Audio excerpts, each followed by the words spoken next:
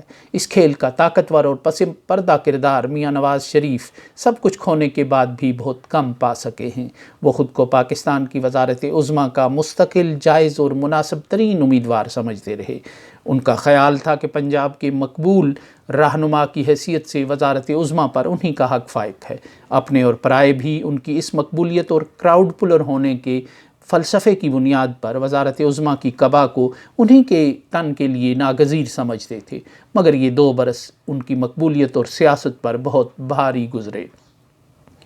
London کے even field apartments میں رہے تو پاکستانیوں نے وہاں بھی میلے سجا کر ان کے معمولات کو مشکل بنائے رکھا۔ ملک میں مقبولیت کی امید پر واپس آئے تو قانون کو اپنے آگے دست بستہ پایا اور بائیو میٹرک مشین کی صورت میں قانون ان کی قدم بوسی کرنے ایئرپورٹ پہنچا، مگر اس قدر شاہانہ انداز کی واپسی کے بعد بھی انہوں نے دیکھا کہ ان کی مقبولیت تو 2 برس میں فسانہ بن گئی۔ انتخاب سے 2 دن پہلے وزیر اعظم نواز شریف کی سرخیاں لگوا کر نقصان کا ازالہ کرنے کی کوششیں ہوئیں، مگر اشہب زمانہ طلب کا تازیانہ کھا کر بہت دور نکل چکا تھا اور 8 فروری کو انتخابات کے روز کہیں دور سے وقت کے گھوڑے کی ٹاپ ہی سنائی دے رہی تھی۔ ڈونلڈ لو کی بننے والی لائیو درگت ان کا دکھڑا بیان کرنے کا انداز بتا رہا ہے کہ اس کھیل میں کہیں کچھ غلط ہوا ہے، جس نے بہت سوں کو استاد دامن کے اس شعر کی تصویر بنا دیا ہے۔ لالی اکھیاں دی پئی دس دیے، روئے تسی بھی ہو روئے اسی بھی ہاں۔